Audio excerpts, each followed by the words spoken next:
रामचंद्र जी की जय।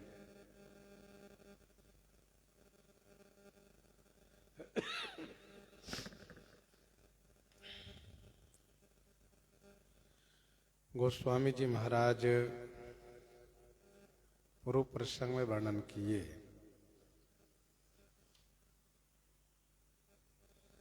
दुल्हा सरकार श्री रघुनाथ जी बड़े ही सुंदर लग रहे हैं।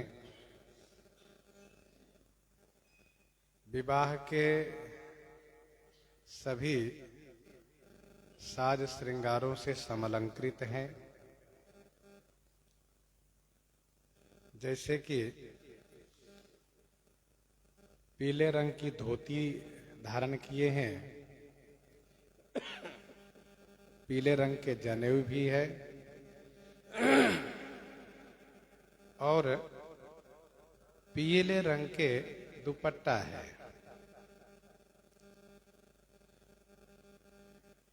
नेत्र कमल के समान सुंदर हैं,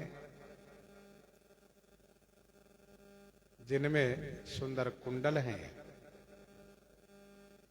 मुख सभी सौंदर्य के खजाना है। भौहें टेढ़ी हैं, सुंदर हैं। नासिका मनोहर है।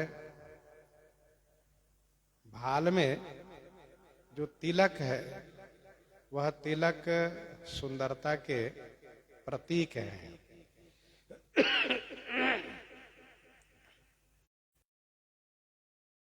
मंजुल मौर, मंजुल माने सुंदर मौर है, जिनमें महामणि गांथे, महामणि गांथे गए हैं, पिरोए गए हैं, लगाए गए हैं। अद्भुत अलौकिक विलक्षण मौर है। अंग सब चित चोर है। दुल्हा सरकार श्री राम जी के सभी अंग चित्त को चुरा रहा है।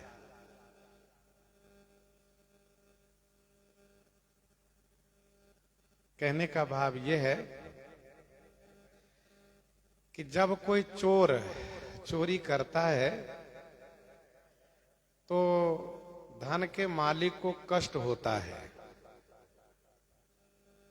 लेकिन श्री राम जी ऐसे चोर हैं कि चित्त रूपी धन को चुराने के बाद वह मालिक बड़ा प्रसन्न होता है और वह ये कहता है कि बहुत अच्छा किया आपने चित्त चुरा लिया।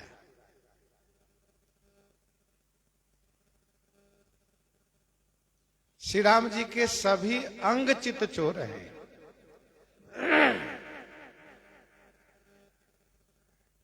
किसी भी अंग पर दृष्टि जब जाती है तो तुरंत चित्त अपहरित हो जाता है।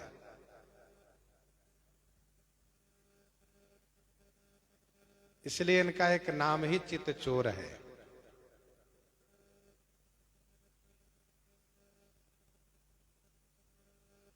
इस समय में जो भी श्री राम जी को देख रहे हैं सबका चित्त अपहरित हो रहा है, सबका चित्त श्री राम जी के साथ लग जा रहा है और ये बहुत अच्छा हो रहा है। ये चित्त है क्या? जैसा कि हम आप जानते हैं, हमारे अंतःकरण में मन है, बुद्धि है, चित्त है और अहंकार है। ये चार है। मन का काम है संकल्प विकल्प करना, मनन करना। बुद्धि का काम है निश्चय करना।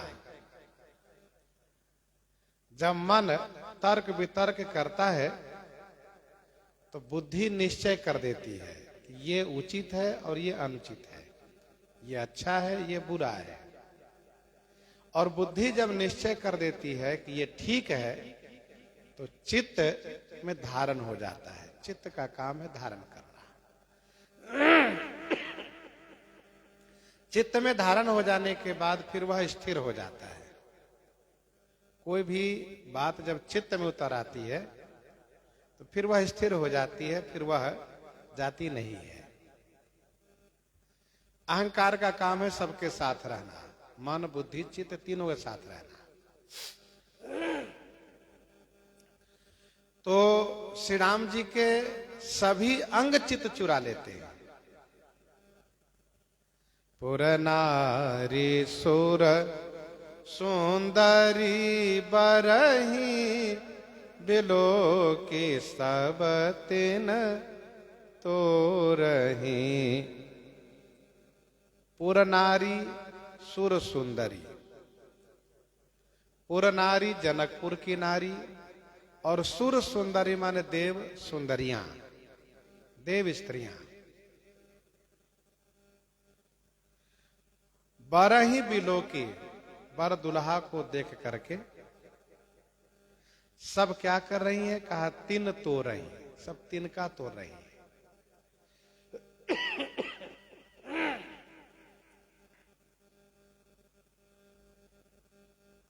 पुर की नारियां और देव स्त्रियां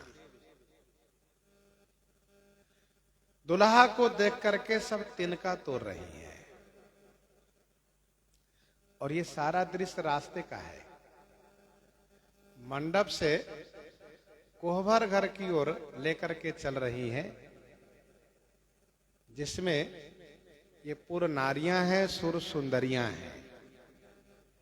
दुल्हा को देख करके तिनका तोड़ रही हैं। किस भाव से? तो संतों ने कहा, इन देवियों ने सोचा कि हमारी नजर न लग जाए, हमारी नजर न लग जाए, इसलिए दूल्हे पर तिनका घुमा करके तोड़ देती है।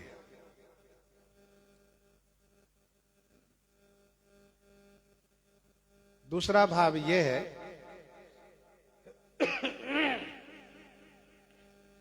कि दुल्हा को देखने के बाद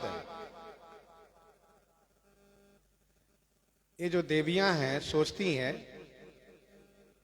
कि इस शोभा के सामने, इनकी सुंदरता के सामने त्रैलोक की शोभा इस तिनके के समान है। और यह कह करके उसको तोड़ करके बहा देती है। मानो उनकी भावना है कि इनकी शोभा के सामने त्रैलोक की शोभा कुछ नहीं है, तुच्छ है, बहाओ उसको। जो शोभा है यही है, जो सुंदरता है बस यही है।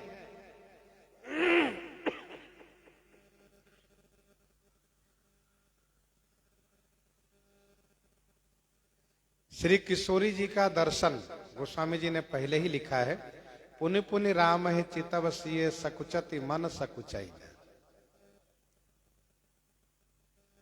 अब यहां पर इस छंद में जनकपुर की नारी और देव स्त्री, इन दोनों का देखना गोस्वामी जी ने कहा। और ये दोनों पुर नारियां, देव स्त्रियां श्री राम जी को देख करके तिनका तोड़ रही हैं। मणि बसन भूषण बारी आरती, करहि मंगल गावही, सुर सुमन बरि सही, सूत मागध बंदी, सुजस सुनावही, बंदी सुजस सुनावही। मणि बसन भूषण बारी आरती करहि मंगल गावही। मणि बसन वस्त्र और आभूषण, बारी माने नेवछावरी करती है। आरती करही, इसके बाद आरती करती हैं, और फिर मंगल गावही, मंगल गीत गाती है।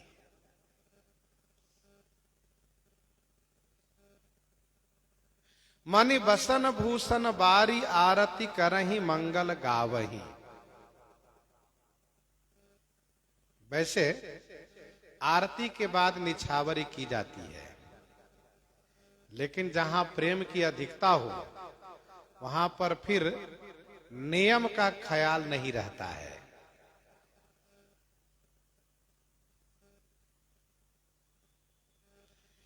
जब दुल्हा की ओर देखती हैं तो इनका चित्त अपहरित हो जा रहा है। फिर भी जो व्यवहार है उस व्यवहार को कर रही हैं। व्यवहार में कुछ आगे पीछे तो हो जाना स्वाभाविक है।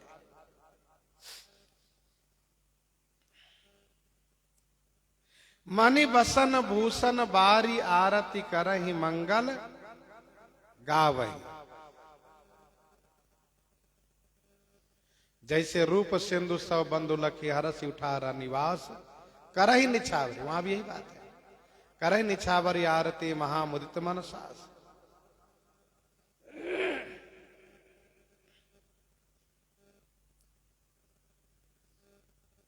मणि बसन भूषण बारी, न्यौछावरी कर रही है। बारी माने न्यौछावरी कर रही है। दुल्हा सरकार पर घुमा घुमा करके न्यौछावरी कर दे रही, लुटा दे रही है। मणि है, आभूषण है, वस्त्र है।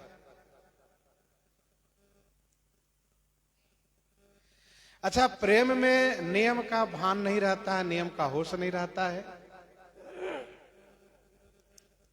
भगवान श्री कृष्णचंद्र जी जब विदुरानी जी के घर पर पहुंचते हैं तो भगवान श्री कृष्ण जी को आया हुआ देख करके वह प्रेम में इस प्रकार से डूब जाती हैं कि उनको ये भी नहीं होश रहता है कि मैं फल खिला रही हूं कि छिलका खिला रही हूं। यह है प्रेम। आरती कर ही मंगल गावही, आरती कर रही हैं, मंगल गीत गा रही हैं। सुर सुमन बरी सही सूत मागध बंदी सुजस सुनावही। बंदी सुजस सुनावही। सुर सुमन बरिसहि सूत मागध बंदी सुजस सुनावही। सूत मागध सुजस सुनावही और सुर सुमन बरिसहि। देवता लोग फूल बरसा रहे हैं। सूत मागध और बंदीजन जसावली गा रहे हैं। अर्थात सभी अपने अनुरूप सेवा में लगे हुए हैं। देवता की सेवा है फूल बरसाना, बाजा बजाना, जय जयकार करना। बंदी मागध सूत है, इनकी सेवा है जसावली का गायन करना। इसलिए ये सुजस सुनावही। इसी हर्ष उल्लास के साथ, आनंद मंगल उत्सव के साथ कोहबर ही आने कुंवर कुंवरी सुवासिनी सुख पाई कई अति प्रीति लागी। अति प्रीति लौकिक रीति लागी। करन मंगल गाई कई। करन मंगल गाई कई। सुवासिनी सुख पाई कई। कुंवर कुंवरी कोहबर ही आने। सुवासिनी अर्थात वह जो सुहागिन स्त्री हैं, जो वनिताएं हैं, सुहागिन है, ऐसी सुवासिन सुख पाकर के सुख पूर्वक। अच्छा, इनको बड़ा सुख है क्योंकि कोहबर में कोई और पुरुष आएंगे नहीं, यहां पर किसी का प्रवेश है नहीं। केवल हम सब सुवासिनियों का ही यहां पर निवास रहेगा, हम सब रहेंगी। इस भावना से सब बहुत आनंदित हैं। गोस्वामी जी ने कहा सुख पाई के। क्योंकि मंडप पर तो गुरु जी के द्वारा जैसा आदेश कर रहे थे उस विधि को अनुपालन किया जा रहा था, लेकिन कोहबर में तो जो कुछ होना है वह सब हम ही को करना है। और फिर दुल्हा सरकार श्री राम जी को बहुत दिन से देख रखी हैं और बहुत दिनों से, खास करके जब से धनुष टूटा है तब से अब तक बहुत मनोरथ की हैं। कोहबर में जब चलेंगे तो वहीं पर हम सब इस प्रकार से निपटेंगे। तो उन सब की एक तैयारी है, एक भावना है, इसलिए सुख पा करके सुख पूर्वक कोहबर में लेकर के आई।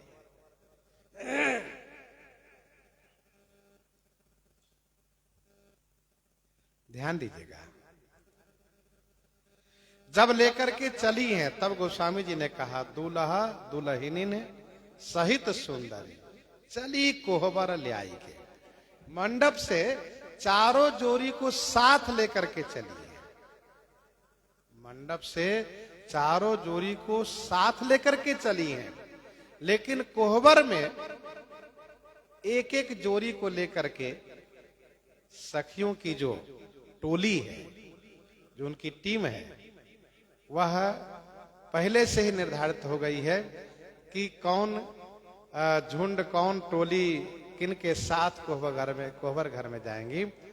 तो अलग अलग कोहबर घर में चारों दुल्हा के लिए 4 कोहबर घर है। इसलिए गोस्वामी जी ने यहाँ पर एक वचन का प्रयोग किया, कोहबर ही आने कुंवर कुंवरी। लेकर चली थी तो दूल्हा दुल्हनिन है, बहुवचन है, और कोहबर घर में जब पहुंची हैं तो कहा कुंवर कुंवरी। और स्वाभाविक है कि एक कोहबर घर में 2 जोड़ी के द्वारा वह आनंद प्राप्त नहीं होगा, क्योंकि बड़े भैया के सामने छोटे भैया को बड़ा संकोच होगा। और कोहबर घर में विशेष रूप से लौकिक रीति और हास्य विलास हुआ करता है। तो अलग अलग कोहबर घर में सुवासिन सुख पाकर, सुवासिन, ये सुवासिन ये बहुवचन है, बहुत सखियां हैं, बहुत सखी हैं। और उन सखियों के 4 भाग में बंटवारा हो गया, 4 भाग में बट गई हैं। और 4 भाग में भी अलग अलग कोहबर घर में 2-2 भाग में बटी है, आधी दुल्हे के पक्ष में, आधी दुल्हन के पक्ष में। और उसमें भी जो होशियार है सब दुल्हन के पक्ष में, जो सीधी सादी दिख रही उन सबको दूल्हे को पक्ष में किया गया है।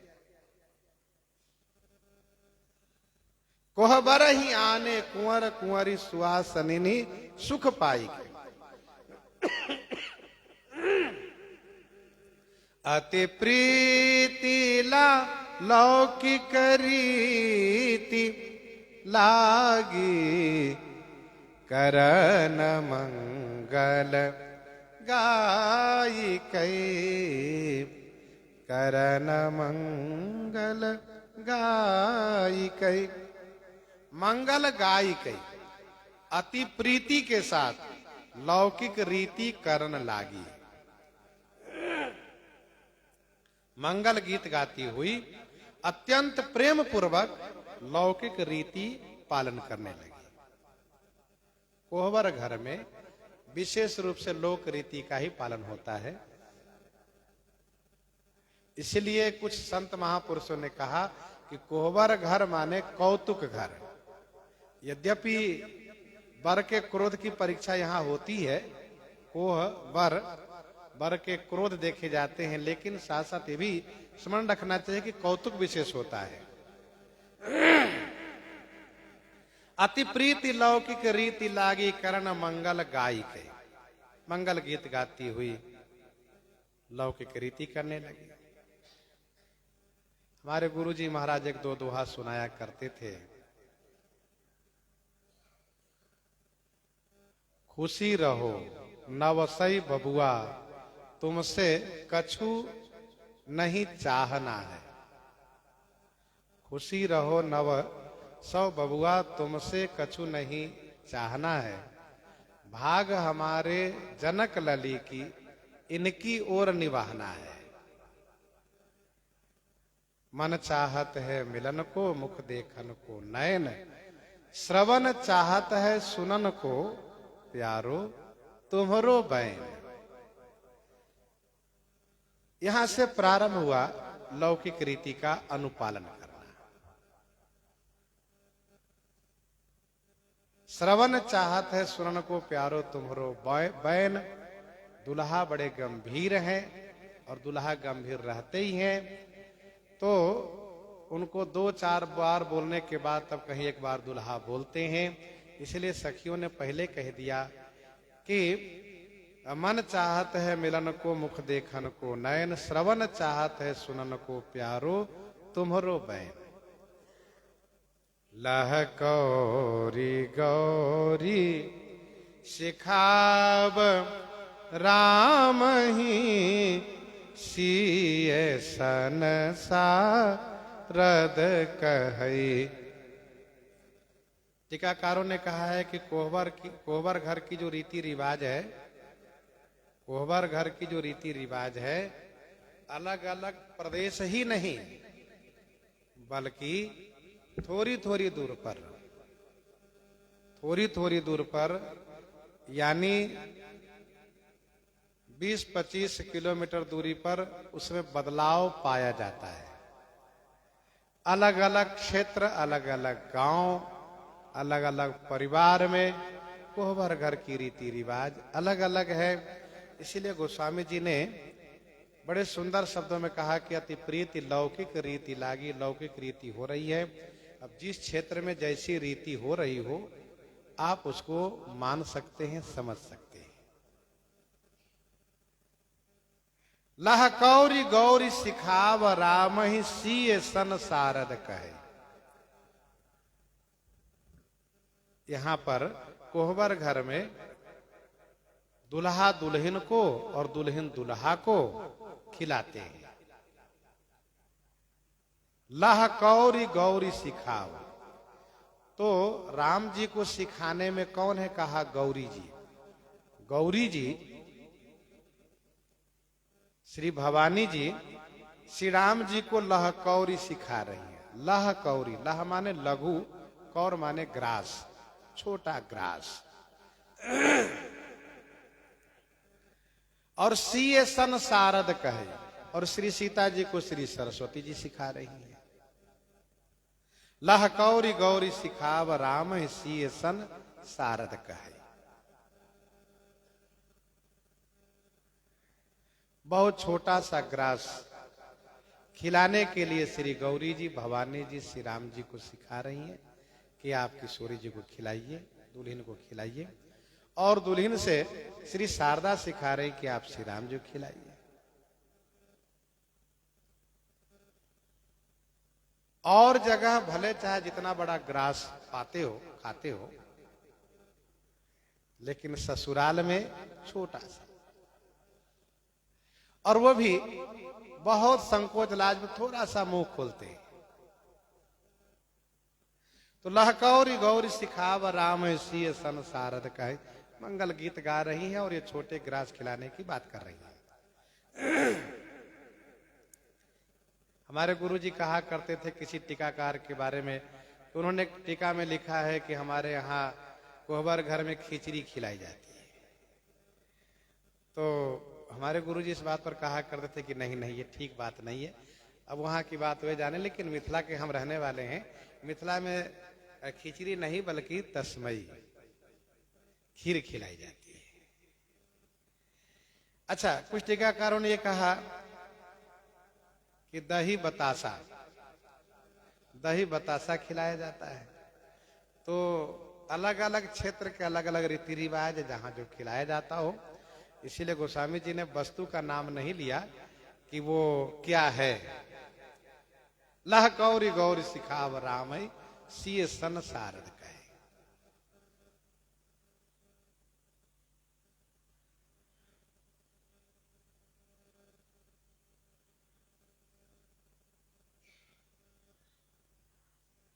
किसी ने यह जानना चाहा, प्रश्न किया कि गौरी जी को तो चाहिए था श्री जानकी जी की ओर रहना, गौरी जी को चाहिए था श्री किशोरी जी के साथ में रहती, क्योंकि उन्होंने गौरी जी को वरदान भी दिया है, मन जाहि राचो मिलहि सोबर सहज सुंदर सांवरो। फिर श्री राम जी की तरफ क्यों हो गई? इसका समाधान यह है कि कोहबर घर में दुल्हन की जीत होनी चाहिए, यह सखियों का उद्देश्य रहता है। कोहबर घर में दुल्हन की जीत होनी चाहिए, दूल्हे की हार हो, यह उद्देश्य रहता है।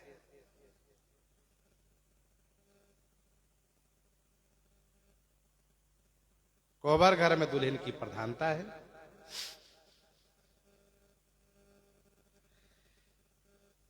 सखी स्वयं निर्धारित करती है कि दूल्हे के साथ कौन रहेंगे, दुल्हन के साथ कौन रहेंगे। गौरी जी को श्री राम जी के साथ इसलिए रखा सबने क्योंकि गौरी जी बहुत भोली भाली है। जब वे श्री राम जी को देखती हैं तो भूल जाती हैं। श्री राम जी को देखती हैं तो भूल जाती, उनको होश ही नहीं रहता है। राम रूप नख सिख सुभग बारहि बार निहारी। राम रूप नख सिख सुभग बारहि बार निहारी। पुलक गात लोचन सजल उमा समेत पुरारी। यदि इनको श्री सीता जी के साथ सखी रख देती तो दुल्हन की हार तो हो ही जाती स्वाभाविक रूप से। दुल्हन के हाथ पकड़ करके दूल्हे के मुख तक ले जाती तो ये खुद ही होश में नहीं रहती। खिलाना है कि हाथ वापस करना है, क्या करना है, उनको खुद होश नहीं रहता। इसलिए सबने इनको राम जी के साथ, श्री दुल्हा के साथ रखा। और श्री सरस्वती जी इस काम में बहुत होशियार हैं। श्री सरस्वती जी चतुर हैं।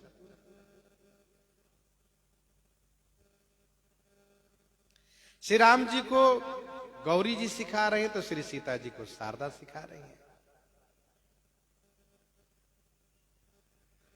गौरी जी ने श्री राम जी के हाथ में छोटा सा ग्रास उठवाया और किशोरी जी के मुख के पास ले गई।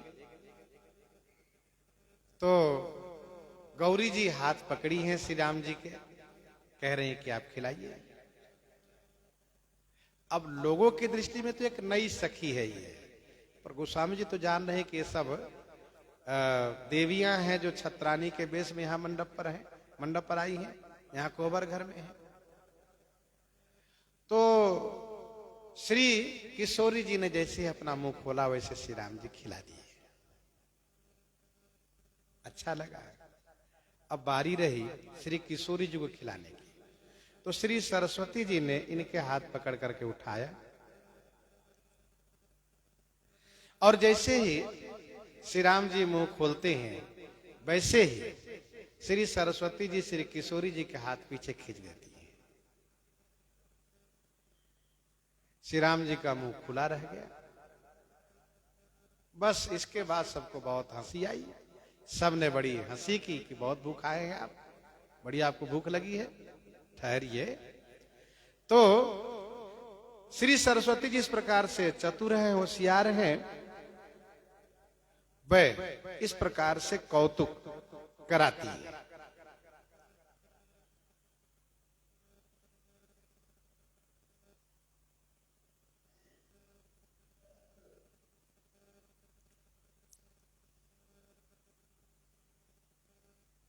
लहकौरी गौरी सिखाव राम सीए सन सारद कहे। अब श्री राम जी श्री सीता जी में तो आपने समझा कि श्री राम जी को गौरी जी, श्री सीता जी को शारदा जी हैं, सिखा रही हैं। श्री भरत जी को कौन सिखा रही है? तो श्री भरत जी को इन्हीं देवियों में से हैं। श्री भरत जी की ओर है रमा जी। श्री भरत जी को रमा जी, श्री लक्ष्मी जी सिखा रही है। श्री मांडवी जी को कौन कहा? सची जी। और श्री जी से, रमा जी से सची जी ज्यादा होशियार है, इंद्रानी है, ज्यादा होशियार है, तो ये दुल्हन के पक्ष में है। श्री भरतलाल जी को रमा जी सिखा रही हैं, श्री मांडवी जी को सची जी सिखा रही हैं।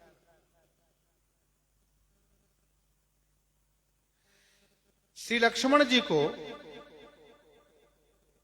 सूर्य की धर्म पत्नी श्री प्रभा कहिए, संज्ञा कहिए, अथवा श्री सुवर्चला जी, इनका नाम सुवर्चला भी है, तो श्री लखन लाल जी को सूर्य की पत्नी श्री सुवर्चला जी सिखा रही हैं। तो श्री उर्मिला जी को चंद्रमा की पत्नी श्री रोहिणी जी सिखा रही है।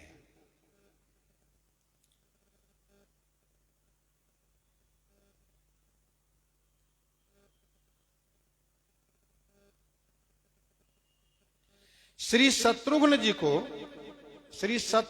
को वरुण देव की पत्नी श्री भार्गवी जी सिखा रही हैं।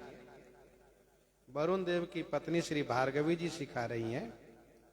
तो श्री श्रुति कीरति जी को कुबेर की पत्नी श्री संपत्ति जी सिखा रही है।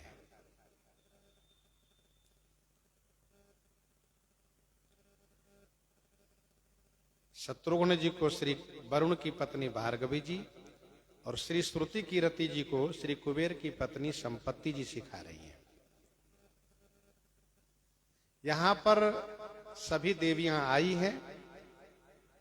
यह चर्चा पहले की गई है। सची शारदा रमा भवानी जे सुरती सुचि सहज सयानी कपट नारी बर बेस बनाई, सब आई हुई हैं। और भी देवियां आई हैं, जे सुरती सुचि, सब आई हैं। जैसे कि देवता आए हुए हैं, विधि हरिहर दिशिपति दिन राहु जे जा नहीं रघुबीर प्रभाव, दिगपाल लोकपाल सब आए हुए हैं। उसमें से कुछ देवता की जो पत्नियां हैं वह कोहबर घर के अधिकारिणी नहीं है। जैसे कि अग्नि की पत्नी स्वाहा, नैऋत्य कौन की पत्नी, नैऋत्य देवता की पत्नी जो मृत्यु है, अथवा सियाराम जमराज की पत्नी जो मृत्यु है, जमराज की पत्नी जो मृत्यु है वो अधिकारिणी नहीं है। मृत्यु को कोहबर घर में नहीं जाना चाहिए, विवाह मंडप पर नहीं जाना चाहिए, उनका अधिकार नहीं है। तो जम की पत्नी मृत्यु,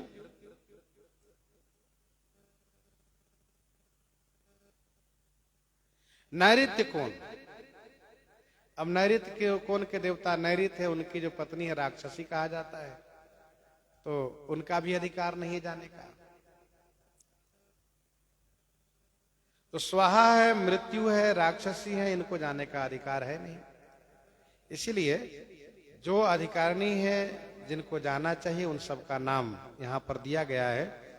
श्री भरतलाल जी के साथ रमा जी हैं, मांडवी जी के साथ सची जी हैं, लक्ष्मण जी के साथ सुवर्चला जी हैं, उर्मिला जी के साथ रोहिणी जी हैं, श्री शत्रुघ्न जी के साथ भार्गवी जी हैं, श्री श्रुति कीरति जी के साथ संपत्ति जी हैं।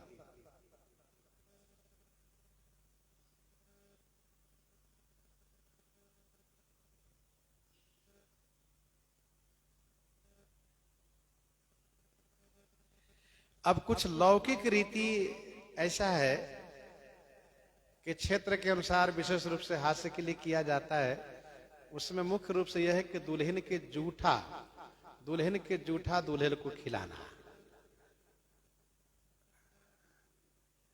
और दुल्हन की जो पनही है वह कपड़े में लपेट करके दूल्हे से पूजन करवाना।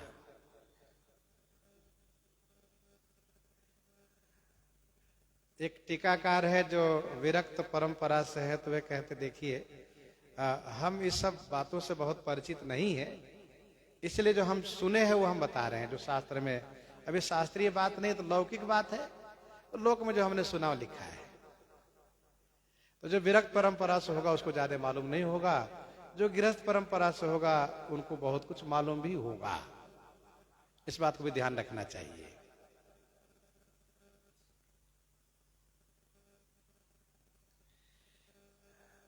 एक प्रसिद्ध टीकाकार है पंजाबी जी, और पंजाबी जी ने पंजाब के रीति रिवाज को लिखा है।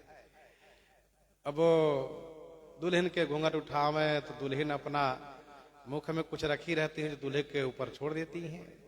अभी उधर की रीति रिवाज है। मुख में क्या रखी रहती? गरी रखी रहती, ये कहा उन्होंने।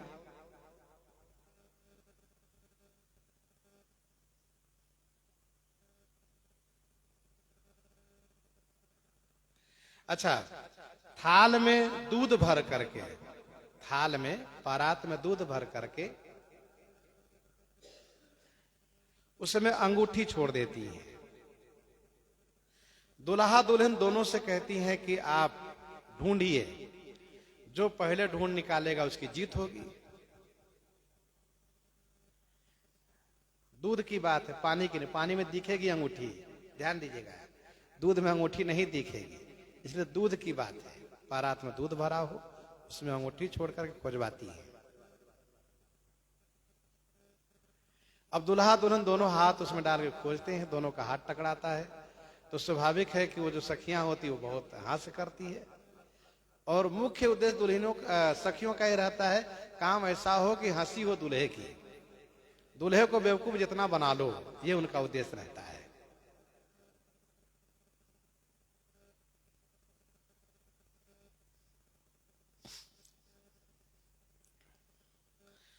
रनिबास हास बिलास रस बस, जन्म को फल सब लहै, जन्म को फल सब लहै।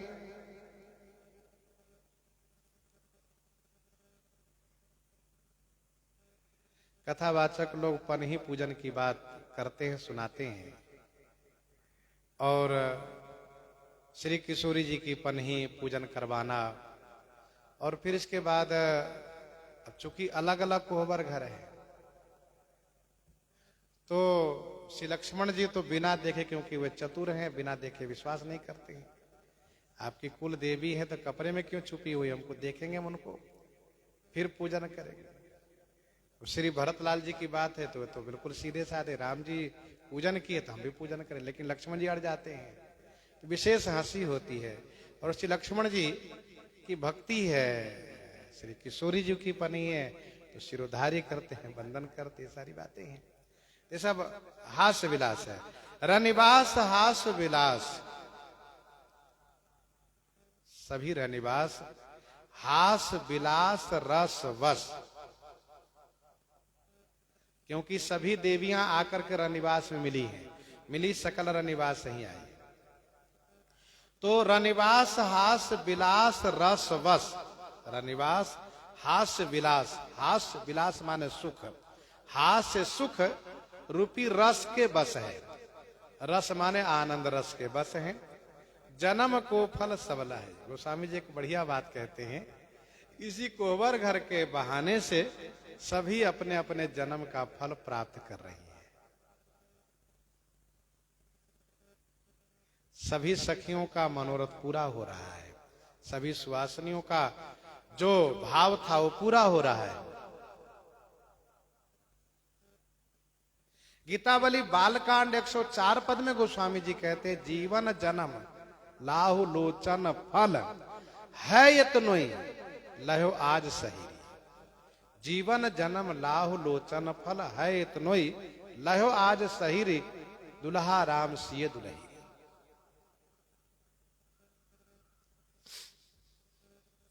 निज पानी मनि मह देखियति, मूर्ति स्वरूप निधान की, चालती न भुज वली बिलोकनी, बिरह भय बस जानकी, बिरह भय बस जानकी, निज पानी मनि मह देखियति।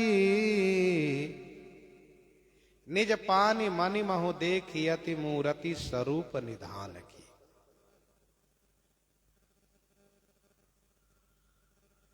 निज पानी अर्थात अपने हाथ की मणि में, अपने हाथ की मणि में, वह मणि जो कंगन में लगी है, जो मुद्रिका में लगी है, उन मणि में स्वरूप निधान भगवान श्री रामचंद्र जी की मूर्ति देखी अति, प्रतिबिंब देख रही है। देखिए,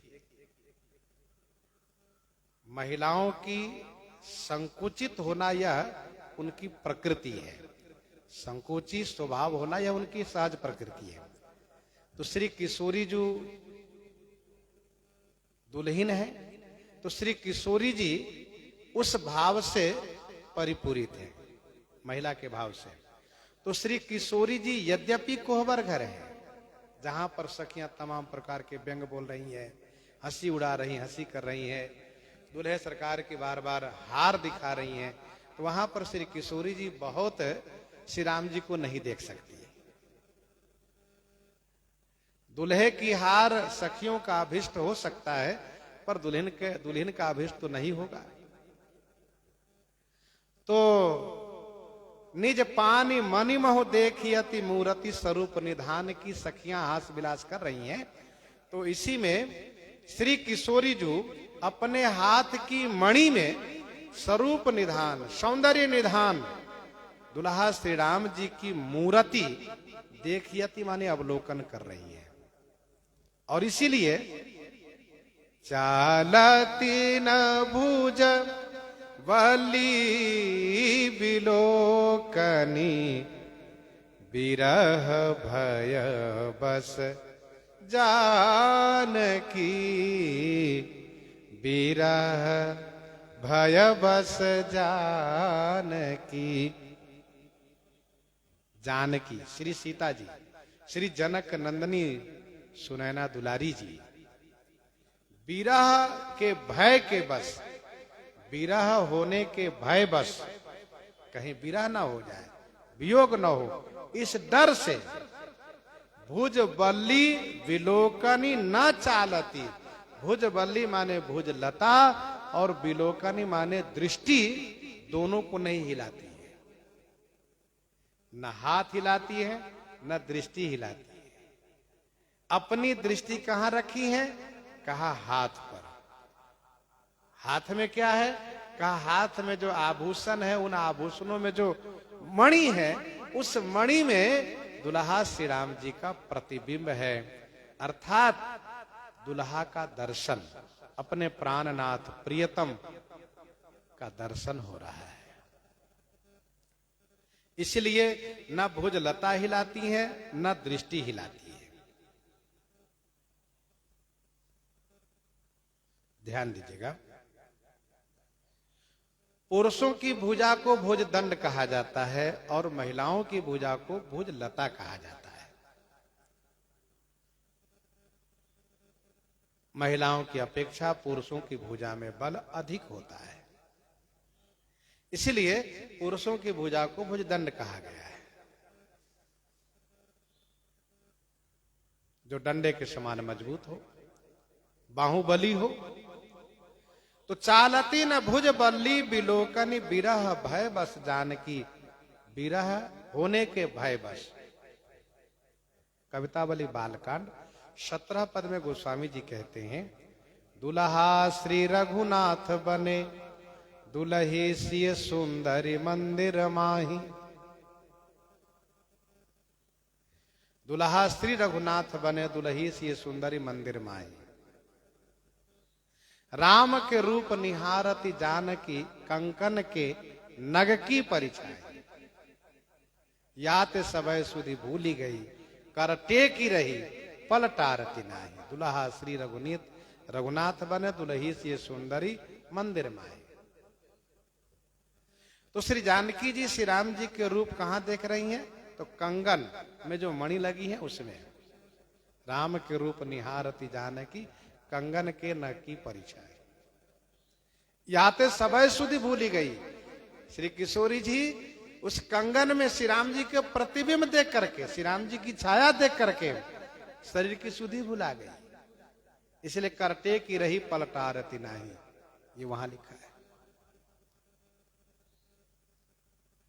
गावत गीत सवै मिली सुंदरी, वेद जुआ जुरी विप्र पढ़ाई।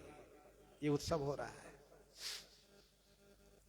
चालती न भुज बली बिलोकनी, बिरह भय बस जानकी।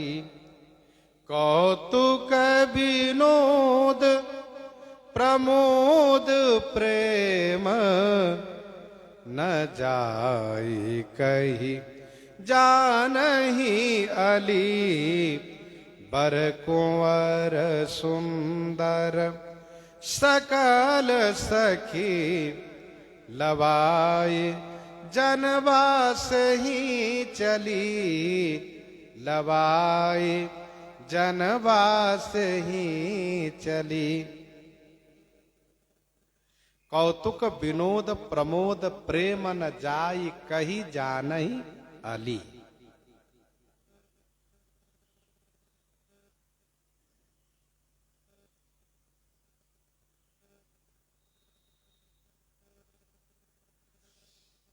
कौतुक, कौतुक माने खेल तमाशा, हास विलास। विनोद, विनोद माने वही क्रीड़ा। प्रमोद माने प्रकर्षेण मोद, विशेष आनंद। प्रेम, न जाई कही जानही अली। गोस्वामी जी ने कहा कि देखो भैया, हमसे कहते नहीं बनता है। क्यों कहा, हम भी वहां नहीं है। ऐसा कहा, हाँ जानही अली, सखी जानती है, क्योंकि वहां वही है। कौतुक विनोद प्रमोद प्रेम, न जाई कहीं जानही अली।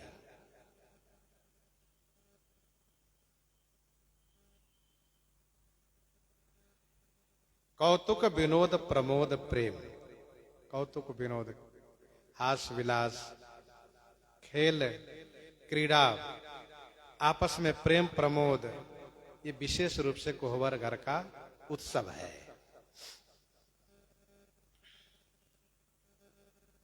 दूल्हे को भी कोहबर घर के लिए पूरी तैयारी रखनी पड़ती है और उनको घर से शिक्षा मिली होती है। एक संत जी कह रहे थे कि अब श्री राम जी तो पहले आ गए थे, इसलिए घर से इनको शिक्षा मिली नहीं है, जानकारी नहीं है, इसलिए बार बार दुल्हा सरकार हार जाते हैं। वैसे जो दुल्हा जाते हैं ब्याहने के लिए, उनको सब मालूम रहता है। उनकी बहन है, उनकी भाभी है, सब उनको बताई रहती है क्या होगा सो। तो कौतुक विनोद प्रमोद प्रेम, न जाई कहीं जानही अली।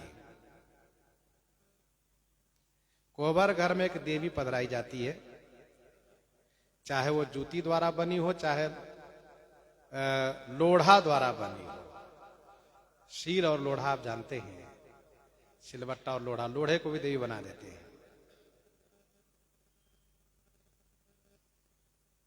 गीत गाती है, लाला तुम लागो देवी के पाए, और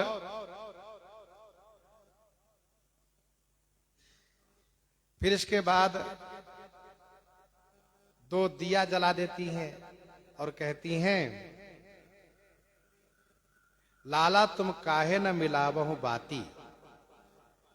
तो गीत गागा करके और लाला को, दुल्हा को उन कार्यों को करने के लिए प्रेरित करती हैं। और उनको ये मानना पड़ता है, उस समय लगता है कि यहाँ की ये जो विधि है हमें करना चाहिए। लाला तुम लागो देवी के पाए, दिया जलाकर कहती है, लाला तुम काहे न मिलावहु बाती। बैठे बीत गई सारी राती। फिर कोई सखी कहती है, इनकी मैया ने सिखाया नहीं, वो कह करके गाली देती हैं और हास विनोद होता है। फिर कोई कहती है कि इनको मैया सिखाती कैसे, क्योंकि ये तो आए थे यज्ञ की रक्षा के लिए, यज्ञ की रक्षा के लिए आए थे। श्री राम जी बड़े सीधे साधे हैं, सखी जैसे कहती हैं वैसे करते हैं।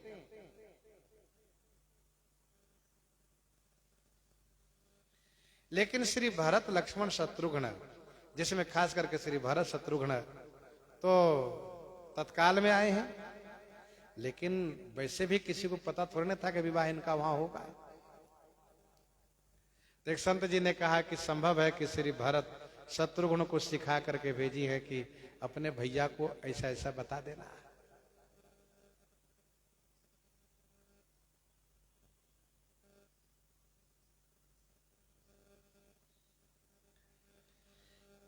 अच्छा, एक टीकाकार ने यह भी लिखा है कि लक्ष्मण जी को देवी पूजन की बात आई तो लोढ़ा को देवी बनाया गया था, तो लक्ष्मण जी बड़े अनन्य निष्ठावान, वो किसी को पूजते नहीं।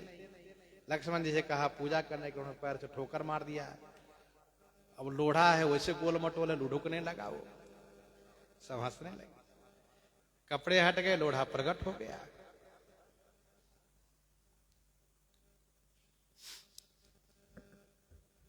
कौतुक विनोद प्रमोद प्रेम न जाई कही जा नहीं अली। कोहबर घर का रस्म पूरा हुआ तो छत्री जाति की यह रीति है, और वो भी अलग अलग प्रांत की रीति वाली बात अलग अलग होगी, लेकिन अयोध्या मिथिला की जो रीति है, हमारे गुरुजी कहा करते थे कि कोहबर के बाद दुल्हन की विदा होती है। कोहबर घर से वहीं से दुल्हा दुल्हन की विदा की जाती है। तो विदा वाला रस्म भी पूरा हो जाए, विदा वाला रस्म पूरा हो जाए। अभी सचमुच विदाई नहीं है, लेकिन विदाई का रस्म पूरा हो। तो विदाई का रस्म पूरा कैसे हो? कहा दुल्हन को दुल्हे के साथ जनवासे तक पहुंचा देना, यही विदाई का रस्म पूरा हो जाएगा। फिर इसके बाद दुल्हन महल में आ जाए, वहां सखिया ले आएंगे उनको वहां से। बर कुंवारी सुंदर सकल सखी लबाई जनवा से ही चली, लबाई जनवा से ही चली। सकल सुंदर सखी, सकल सुंदर बर कुंवरी को जनवा से ही लवाई चली। चारों कोहबर घर से सखियों की टोली, सखियों के समूह, सभी सखियां दुल्हन के साथ दुल्हे को लेकर के जनवासे की ओर चली। गोस्वामी जी कहते हैं जब कोहबर घर से सखी निकली है अपनी अपनी जोड़ी के साथ,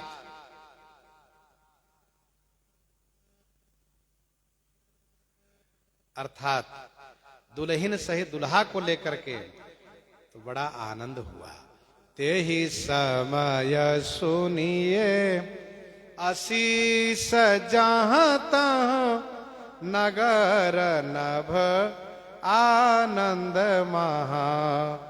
ते ही समय सुनिए आशीष जहां तहां नगर नभ आनंद महा। चिरजियहूँ जोरी चारु चारियु मुदित मन सब ही कहा। मुदित मन सब ही कहा। ते ही समय सुनिए आशीष जहां तहां। गोस्वामी जी कहते नगर नभ महा आनंद है। नगर में और नभ आकाश में महान आनंद हो रहा है। उस आनंद को वर्णन नहीं किया जा सकता। जहां तहां ते ही समय आशीष सुनिए। ते ही समय, उस समय में नगर और नभ में महान आनंद हो रहा है। जहां तहां केवल आशीर्वाद सुनिए। जहां सुनिए तहीं आशीर्वाद। जहां ध्यान देकर सुनिए, क्या बोल रहे हो आप? कहा आशीर्वाद। क्या आशीर्वाद?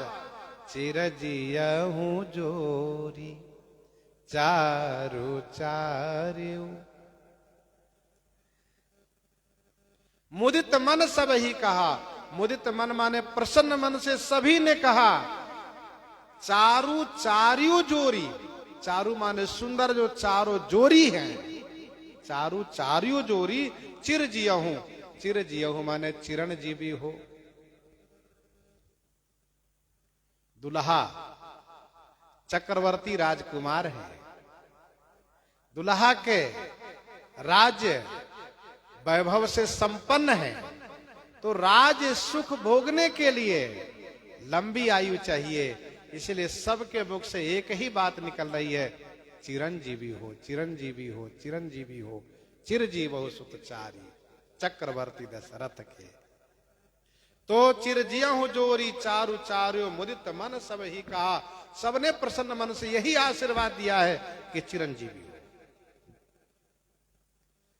जोगेंद्र सिद्ध मुनीश देव बिलोकी प्रभु दुन्दुभिहनि, चले हरसि बरसि प्रसून निज निज लोक, जय जय जय भनी। जोगेंद्र सिद्ध मुनीश देव बिलोकी प्रभु दुन्दुभिहनि। जोगेंद्र माने योगी श्रेष्ठ, जोगेंद्र माने योगी श्रेष्ठ, सिद्ध महापुरुष, मुनीश माने मुनि श्रेष्ठ देवता। बिलोकी प्रभु दुन्दुभिहनि, प्रभु श्री राम जी को देख करके, श्री राम जी का दर्शन करके दुन्दुभिहनि माने नगाड़े बजाए। गोस्वामी जी पहले ये संकेत कर चुके हैं कि विधि हरिहर दिशिपति दिन राहु, जे जानहि रघुवीर प्रभाव। तो जे जानहि रघुवीर प्रभाव में और कौन कौन है? कहा यही लोग है, जोगेंद्र सिद्ध मुनीश, ये सब प्रभु के प्रभाव को जानते हैं। योगी श्रेष्ठ हैं, सिद्ध महापुरुष है, मुनि श्रेष्ठ हैं, देवतागण हैं। भगवान श्री सीताराम जी का दर्शन करके, उनको देख करके बड़ी प्रसन्नता के साथ नगाड़े बजाए हैं, घमाघम धमाधम नगाड़े बजाए हैं। और इसके बाद अब सब प्रस्थान कर रहे हैं, क्योंकि विवाह उत्सव पूरा हुआ। अब जब विदाई का समय होगा फिर आएंगे, क्योंकि महाराजा श्री जनक जी अभी विदाई करेंगे नहीं तुरंत। चले हरसि बरसि प्रसून निज निज लोक, जय जय जय भनी। चले हरसि बरसि प्रसून निज निज लोक। हरसि प्रसून बरसि, हरसि प्रसून बरसि, जय जय जय भनी। भनी माने बोलते हुए, जय हो जय हो जय हो कहते हुए निज निज लोक, अपने अपने लोक की ओर प्रस्थान कर गए। चले हरसि बरसि, खूब फूल बरसाए विवाह उत्सव में। अब जाते समय में भी फूल बरसाते हुए, चले हरसि बरसि प्रसून निज निज लोक, जय जय जय भनी। 3 बार जय जयकार कर रहे हैं, तीनों लोक में, तीनों काल में सदैव आपकी जय बनी रहे। जय हो जय हो जय हो। सहित बधूटिन कुंवर सब, सहित बधूटिन कुंवर सब, तब आए पितु पास, शोभा मंगल मोद भरी, उमगे जनु जनवास, उमगे जनु जनवास। सहित बधूटिन कुंवर सब, तब आए पितु पास। तब बधूटिन सहित सब कुंवर पितु पास आए। इधर तब सभी बधूटिन माने अपनी अपनी बहुओं के साथ, पत्नी के साथ, चारों कुंवर पिताजी के पास आए। गोस्वामी जी कहते हैं जैसे श्री राम चारों भाई अपनी अपनी दुल्हन के साथ जनवासे में प्रवेश किए हैं, वैसे ही शोभा मंगल मोद भरी उमगे जनु जनवास। शोभा मंगल मोद माने आनंद से भर करके मानो जनवास से उमगे माने उमड़ पड़ा। जनवासे में मानो शोभा मंगल मोद की बाढ़ आ गई। अथवा तो यूं समझिए जैसे ही चारों दुल्हा दुल्हन जनवासे में प्रवेश किए हैं, वैसे ही सभी अयोध्या के आए हुए बारातीगण सभी लोग उठकर खड़े हो गए। दुल्हा दुल्हन को स्वागत में सब उठकर खड़े हो गए। गोस्वामी जी ने कहा शोभा मंगल मोद भरी उमगे जनु जनवास।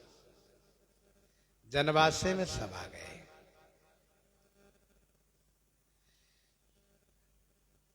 विवाह उत्सव प्रारंभ हुआ है। धेनु धूरी बेला विमल सकल सुमंगल मूल अर्थात संध्या काल से विवाह उत्सव समापन हुआ है। प्रातः काल में चारों दुल्हा दुल्हन के साथ जनवासे में आ गए हैं। जनवासे में बड़ा हर्षोल्लास है।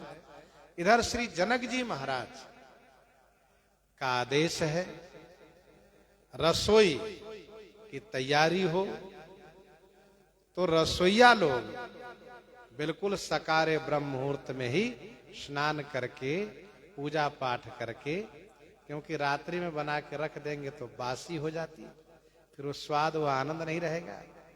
कुछ लोग सोचते हैं भीड़ बहुत रातें में बना के रख दो, तो वो आनंद नहीं रहता है। तो बिल्कुल सकारे ब्रह्म मुहूर्त से रसोईया लोग बढ़िया जेवनार भोजन बना रहे हैं और बहुत सुंदर सुंदर व्यंजन, एक नहीं अनेक हैं, सब गुणी हैं, सब बना रहे हैं और दोपहर तक रसोई बना के तैयार कर दिए। ऐसा नहीं कि बनाने लगे तो रसोई बन ही रही है, प्रतीक्षा करते रहो बनी कि नहीं सो नहीं।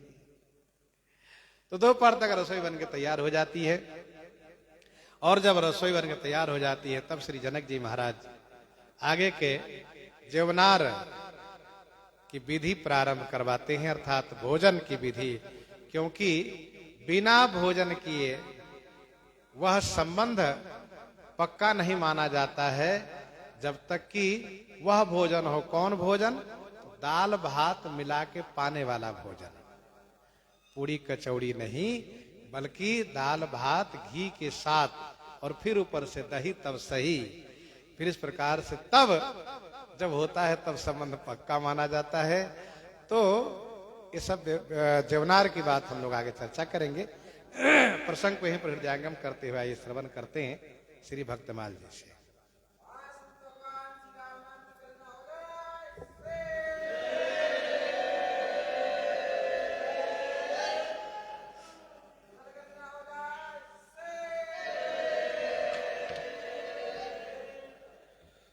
श्री भक्तमाल जी में हम आप श्रवण कर रहे हैं पूज्यपाद गोस्वामी